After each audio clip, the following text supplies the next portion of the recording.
Selamat sore Sehat-sehat Mas selalu, Jono, Prof. sehat ya? Ya, Prof, kita Baik. mengetahui bahwa ini secara resmi Israel telah bergabung di Board of Peace bentukan dari Presiden Donald Trump dan saat ini Indonesia juga memiliki wacana untuk mengirimkan pasukan perdamaian sekitar 8.000 pasukan ke sana. Lalu seperti apa sebenarnya peran Indonesia nantinya di Board of Peace di mana Israel yang saat ini merupakan salah satu agresor ataupun yang juga berkonflik dengan Palestina ataupun Hamas itu masuk dalam Board of Peace? Ya, pertama gini ya, memang Israel baru mengikuti Board of Peace, menandatangani piagam ini kan kemarin gitu ya, waktu Amerika. Itu karena Perdana Menteri Netanyahu tidak hadir di Davos dan ada berita yang mengatakan dia khawatir karena Swiss ini masuk di dalam Uni Eropa dan kemudian yang dikhawatirkan bahwa Uni Eropa akan membawa eh, Netanyahu ke pengadilan di ICC. Oleh karena itu, dia baru menandatangannya di Amerika. Nah, dengan masuknya Israel, maka ini di BOP, kalau kita bicara Gaza, itu tidak akan ada imbangan.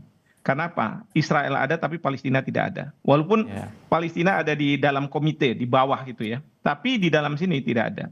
Yang ketiga yang perlu diperhatikan adalah Perdana Menteri Netanyahu beberapa waktu yang lalu, mungkin hitungan beberapa hari yang lalu, itu sudah mengatakan bahwa Israel sebagai penguasa di Gaza tidak akan membiarkan Palestina merdeka di atas tanah Gaza. Nah, ini kan artinya apa? Two state solution tidak akan terjadi. Hmm. Ya, kalau misalnya kita masuk dalam BOP, kemudian Oke. kita menjadi kuda Trojan, keluar dan kemudian kita coba pengaruhi Trump, nggak akan terjadi. Oke. Karena Trump lebih percaya pada Netanyahu daripada misalnya negara-negara Islam, bahkan Indonesia. Oke, Nah, oleh two karena states. itu, Oke. ya, Ya, two state dengan solution mungkin adanya akan sulit terjadi bila ada Israel di sana dan juga tidak ada kejelasan terkait dengan otoritas Palestina yang bergabung di BOP. Saat ini kami juga telah terhubung dengan pakar hubungan internasional dari UNPAD, Pak Teguh Reza Shah. Pak Teguh, untuk saat ini sebenarnya Indonesia telah berkomitmen untuk bergabung di bentukan Dewan Perdamaian oleh Trump. Lalu seperti apa sebenarnya? Karena pemerintah meyakini bahwa perdamaian Palestina dapat diwujudkan dengan Indonesia berperan di sana. Terima kasih. Saya pikir Indonesia masuk ke dalam Board of Peace itu dengan perhitungan yang sangat berat, perhitungan sangat matang, tapi juga sangat hati-hati. Karena kita perhatikan Palestina selalu minta kepada Indonesia, mohonlah katanya, kira-kira ya, dalam semua forum-forum internasional yang membahas Palestina, kami hanya percaya sama antum, kami hanya percaya pada Indonesia begitu. Jadi berbekal idealisme Indonesia, berbekal juga harapan dari masyarakat Palestina tersebut dan juga tentunya dalam hal ini komitmen Indonesia itu harus tegas, two state solution itu harus berjalan dan Palestina itu harus benar-benar berdiri dan tentunya di dalam Board of Peace ini Indonesia juga sudah menghitung-hitung siapa kira-kira yang bisa diajak untuk berkoalisi kan, Walaupun sangat sulit. otoritas Palestina tidak berada di sana, Pak Teguh. Betul. Kita datang dengan semangat moral yang sangat tinggi, dengan amanah dari GNB, amanah dari Organisasi Konferensi Islam, amanah dari Liga Arab, karena mereka senantiasa mengharapkan ada kekuatan yang memperjuangkan Palestina. Sekarang Indonesia berada di sini, saya pikir BOP ini adalah forum yang terbaik saat ini ya, karena saya perhatikan PBB sedang melemah. Tentunya kita sudah hendaknya nanti mencari koalisi itu dengan siapa? Mungkin dengan Bahrain, mungkin dengan Mesir, mungkin dengan Jordan, mungkin dengan Kazakhstan, mungkin dengan Kuwait, kemungkinan juga dengan Maroko dan Pakistan, kemungkinan juga dengan Qatar, Saudi Arabia, dan Uni Arab Emirat. Walaupun koalisi ini mungkin goyang ya, karena negara-negara tersebut kemungkinan besar akan patuh pada Amerika Serikat. Tapi ujung-ujungnya Pak Prabowo dalam hal ini Indonesia akan berjuang sendirian. Nah ini sesuatu hal yang sangat bagus. Secara keilmuan kita akan melihat bagaimana pertarungan David lawan Goliat yang sangat banyak tersebut. Oke, pandangan Anda bagaimana Prof. Bahwa Indonesia diminta untuk lebih berperan aktif, terutama kepada negara-negara Muslim yang tengah bergabung di Board of Peace untuk membangun perdamaian dan juga two state solution atau solusi dua negara? ya pertama adalah kalau Pak Reza mengatakan bahwa Palestina meminta lah kepentingan dia disuarakan oleh Indonesia. Pertanyaan saya, Palestina yang mana nih? Otoritasnya yang siapa yang bicara dengan pemerintah kita? Saya mau tahu juga sih. Ya, jangan sampai cuman asal-asalan aja kita ngomong bahwa ini Palestina, Palestina. Palestina yang mana? Itu satu. Yang kedua, gimana ya kalau misalnya kita menyuarakan suara Palestina, tapi Israel ada di situ dan Israel itu yang sekarang ini menguasai wilayah Gaza. Ibaratnya waktu kita menyatakan merdeka tahun 45, bahkan kita diakui Mesir tahun 46. Itu Belanda tidak ada hengkang di sana dan dia lakukan serangan-serangan terus. Baru tahun 49 pada waktu ada penyerahan kedaulatan, baru kemudian Indonesia merdeka. Benar-benar merdeka. Nah, sekarang saya mau bertanya, kalau Netanyahu sebagai penguasa di sana, dia sudah buat pernyataan bahwa selama saya menjadi pemimpin, maka jangan pernah bermimpi akan ada negara Palestina berdiri di tanah Gaza. Itu sejak awal kan sudah nggak bisa. Ya, kita mau jadikan kuda Trojan gimana? Belum lagi sekarang yang memunculkan pasukan kita akan datang ke Gaza itu Israel Post, media di Israel.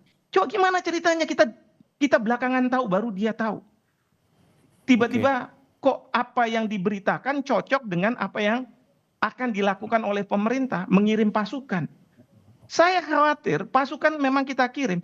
Perdana Menteri Netanyahu dalam pidato beliau pada saat itu mengatakan, selain Palestina tidak akan diperkenankan untuk merdeka, kalau misalnya ada rekonstruksi Gaza, maka harus ada perlucutan senjata terhadap Hamas. Dan perlucutan senjata dia sudah mengatakan tidak mau dari Qatar, juga dia tidak mau dari Turki. Oke, Nah, pandangan Anda seperti apa, Prof. Teguh? Disuruh. Ya, baik. Bagaimana pandangan Anda, Pak Teguh, bahwa ini Indonesia akan sulit di mana ataupun Palestina akan sulit karena tidak ada otoritas Palestina berada di sana, Pak Teguh? Pertama, statement perihal Palestina yang mana dari Pak Hikmahanto. Saya mendengarnya langsung dari Pak Alwi Shihab ya dalam konsultasi saya minggu lalu. Tentunya Pak Alwi Shihab memiliki referensi yang jauh lebih baik daripada saya. Kemudian juga pada saat nanti rekonstruksi memang sangat sulit. Kita berhadapan dengan banyak hal yang dapat dikatakan sangat sulit, dan juga tentara kita kan Zeni kita kemungkinan besar akan sangat mengandalkan data intelijen dari atas pertahanan kita dari sekitar Timur Tengah tersebut. Dan untuk itu saya berpikir memang sulit, tapi bagaimanapun harus dicoba karena diplomasi itu membutuhkan kerja keras, dan saya pikir mumpung Board of Peace ini strukturnya belum jelas, disinilah peranan Indonesia untuk membawa ide-ide yang benar-benar berbeda. Mungkin ini idenya David melawan Goliat, tapi bagaimanapun Presiden kita sudah berkomitmen, kita harus masuk ke sana, kita harus memberi warna, dan kita harus berjuang untuk untuk Palestina. Ini komitmen ini yang harus dihargai. Kalau boleh saya potong di sini ya, kalau kita harus coba, kita bereksperimen kan berarti, tapi nyawa yang jadi pertaruhan, pasukan tentara kita yang harus jadi taruhan, gara-gara eksperimen. Tepat nggak nih Pak Teguh? Saya mohon maaf, saya teman baik sama Pak Teguh. Tepat nggak ya kalau misalnya kita mempertaruhkan para nyawa pasukan kita? Belum lagi bagaimana pasukan itu, katakanlah Zeni, yang saya dengar Zeni akan dikirim sama Medis. Kalau Medis sebelum Bapak Prabowo menjadi jadi presiden kan jadi menteri pertahanan, udah dikirim. Nah sekarang coba bayangkan, kalau Zeni kan rekonstruksi. Netanyahu sudah mengatakan rekonstruksi baru terjadi apabila ada perlucutan senjata terhadap Hamas. Satu. Yang kedua, Jared Kushner pada waktu awal pertemuan BOP sudah menjelaskan ini akan didevelop, ya, kompleksnya seperti ini dan lain sebagainya. Dan yang mendevelop itu adalah developer Israel Amerika, Yasir Gabay. Lalu tentara kita disuruh ngapain? Kalau Zeni kan urusannya konstruksi. Sekarang saya mau tanya, apa? Dan ketiga, mandat dari BOP itu terhadap tentara kita ada di sana tuh apa? Apakah seperti PBB, peacekeeping operation, atau kita harus semacam peacemaking? Artinya kita mungkin berhadapan-hadapan dengan tentara Hamas. Dan kalau tentara Hamas kita hadap-hadapi, itu yang namanya rakyat kita di Indonesia akan marah, akan justru menggerus legitimasi Bapak Presiden. Saya sayang sama Bapak Presiden. Pak Teguh, jangan sampai kita digerus seperti itu. Ya, baik. Terima kasih Prof. Untuk Pak Teguh, untuk saat ini sebenarnya ini apakah juga melangkahi prinsip politik bebas aktif di mana Israel juga berada di sana, dan ini memunculkan resiko geopolitik bahwa apakah Indonesia mendukung langkah Amerika Serikat terkait dengan konflik di Gaza, dan juga ada tadi resiko personel Tentara Nasional Indonesia yang saat ini menjadi pasukan perdamaian di Gaza rencananya. Saya setuju dengan Pak Hikmahanto. Nyawa itu tidak ternilai. Anak-anak kita itu harus berangkat komplit, pulang juga komplit, sehat walafiat. Cuman saya perhatikan ada suatu keunikan ya sekarang ya. Tampaknya Pak Prabowo ini, presiden kita, mencoba mengaplikasikan sesuatu hal yang sangat sulit, yang Bung Karno sendiri sulit lakukan. Yakni suatu prinsip vivere vere colossus amante. Jadi ini menuntut diplomasi yang luar biasa. Saya sangat berharap beliau bisa langsung berkomunikasi dengan Donald Trump, membuat yardstick, membuat aturan main, sehingga dari hari ke hari pergerakan pasukan kita terukur. Dan saya sangat berharap Presiden Prabowo bisa meyakinkan Presiden Donald Trump untuk menekan Israel. Jangan terlalu harus berhati-hati, sebisa mungkin menghargai hukum internasional. Memang ini situasi yang sangat sulit. Kita mempertaruhkan nyawa sekian ribu pasukan kita, dan untuk itu diperlukan kehati-hatian yang sangat tinggi. Dan untuk itu ya mau nggak mau konsultasi dengan PBB harus jalan terus, walaupun otoritasnya tidak diberikan oleh PBB. Baik, terima kasih atas perspektif Anda. Ini bukan mandat di Ya, PBB. singkat saja, Dan Prof. Mas Jono sedikit aja, bahwa menurut peraturan Menteri Pertahanan nomor 23 2020, ya, prinsip dasar operasi perdamaian itu tidak boleh ada keberpihakan.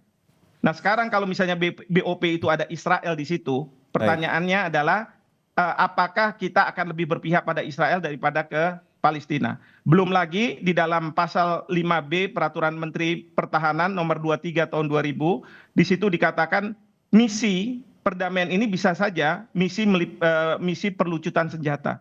Kalau ini dipakai perlucutan senjata dan yang dilucuti hanya Hamas, tidak Israel, itu akan berbahaya. Baik, kita tangkap poinnya, Prof. Hik. Terima kasih atas perspektifnya. Hikmahanto Juwana, Guru Besar Hubungan Internasional dari Universitas Indonesia, dan juga Bapak Teguh Reza Shah, Pakar Hubungan Internasional dari Universitas Padjadjaran. Terima kasih atas waktunya. Sehat-sehat selalu Bapak-Bapak.